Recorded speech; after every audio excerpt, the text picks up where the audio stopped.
मैं हिंदू होकर बीजेपी का विरोध कर रहा हूं।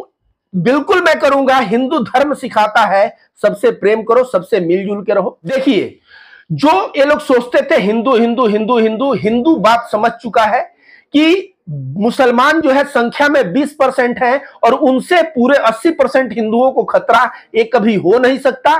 इस बात को हिंदू समझ चुका है।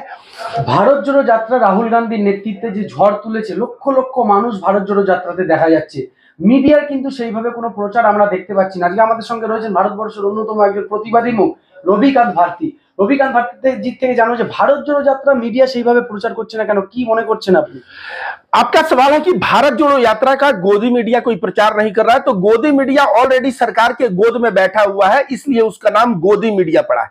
और गोदी मीडिया पूरा दिन और रात चाटुकारिता करता है मोदी जी का और जितने भी भारतीय जनता पार्टी के मुख्यमंत्री या योगी आदित्यनाथ हो, हेमंत बिस्वा शर्मा हो, इन सब का पूरे दिन भर पूरे चाटुकारिता करते रहता है और उसी चाटुकारिता करते के लिए एक गोदी मीडिया के एंकरों को पैसा मिलता है।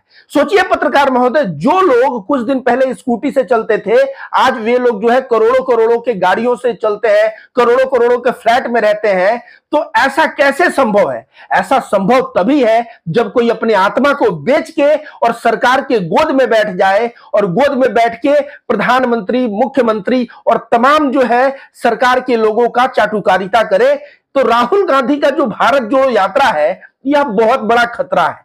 और ये लोग सोच रहे हैं कि राहुल गांधी को जहां प्रचार किया कि वहां जो है गोदी मीडिया हमारा फंड बंद कर देगा, हम लोग गोद में बैठेंगे नहीं तो फंड आना बंद हो जाएगा। इसलिए राहुल गांधी के प्रोग्राम को ये लोग विलेन बनाने के लिए कि एम्बुलेंस को रास्ता नहीं दिया जाता है, तो उल्टा सीधा नेगेटिव न्यूज बनाने के लिए पहुंच जाते हैं। लेकिन कहते हैं ना कि जमीन से जो हवा चलती है उस हवा को एक गोदी मीडिया चिल्लाता रह जाए, बदल नहीं सकता। जैसे बंगाल के चुनाव में गोदी मीडिया बीजेपी बीजेपी चिल्लाता रहा, लेकिन ग्रास रूट से लोग टीएमसी को सपोर्ट करके पूर्ण बहुमत से जिताए। भारत जोड़ो यात्रा में जितने लोग निकले हैं ना, वे सर पे कफन बांध के निकले हैं।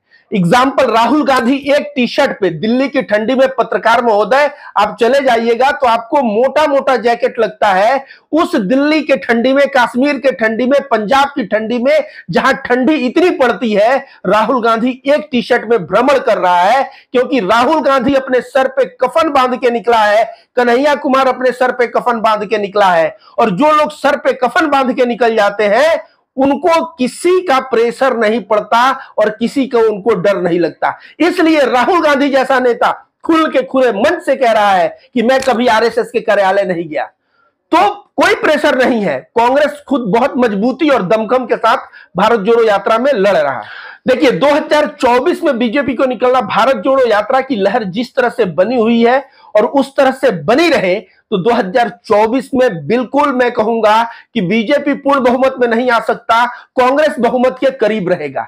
लेकिन एक शर्त है, उस वक्त तक पुलवामा जैसा कांड हो जाए, कहीं पे बहुत बड़ा हिंदू मुस्लिम दंगा हो जाए, तो वैसे में जो है लोगों का मन बदल सकता है। मैं ईश्वर से कामना करूंगा कि इस तरह का कोई घटना न हो, नहीं तो इस तरह का घटना लोग जो है षड्यंत्र के तरह भी करवा देते हैं ताकि उनका वोट मिले।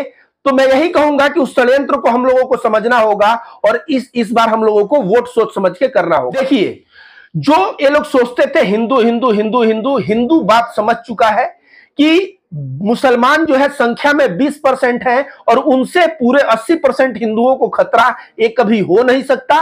इस बात को हिंदू समझ चुका है और जब हिंदू समझ चुका है इस बात को, तो उसके बाद क्या है, मोदी जी सोच रहे हैं पासमांडा तमाम कई मुसलमानों को, क्योंकि रामपुर में वोट पाया पासमांडा मुसलमानों का, तो उसके लिए ये बोल रहे हैं कि आप लोग कोई गलत बयानबाजी मत करिए, मुसलमानों के प्रति घृणा नहीं फैलाइए। क्यों? क्योंकि गलत बयानबाजी कोई अगर प्रॉफेट मोहम्मद पे कर दे तो तुरंत लोग बोलेंगे नहीं नहीं नहीं, ये गलत बात है, हम लोग वोट नहीं करेंगे। तो अब जो है कहीं ना कहीं मुसलमानों का वोट साधने का प्रयास है, लेकिन मैं कह रहा हूं ये साध नहीं पाएंगे, क्योंकि मोदी जी से ना अंधभक्त कई 100 कदम आगे निकल चुके हैं। उनको भी जो गोबर भक्त बोल देंगे कि ये जो है देशभक्त नहीं है, लेकिन वे लोग अपने विचार को ही फैलाते रहेंगे। आप एक हिंदू होकर बीजेपी का विरोध कर रहा है? मैं हिंदू होकर बीजेपी का विरोध कर रहा हूं। बिल्कुल मैं करूंगा। हिंदू धर्म सिखाता है सबसे प्रेम करो, सबसे मिलजुल के रहो। और बीजेपी की राजनीति नफरत की राजनीति है। तो मैं हिंदू धर्म में विवेकानंद के रास्ते पे चल रहा हूं, रामकृष्ण परमहंस और गौरांगों के मार्ग पे चल रहा हूं, जहां पे मैं प्रेम समझता हूं, जहां नफरत देखता हूं वहां से कट लेता हूं। और बीजेपी की राजनीति हिंदू की नहीं बल्कि यह नफरत की राजनीति है, इसको हमें समझना पड़ेगा।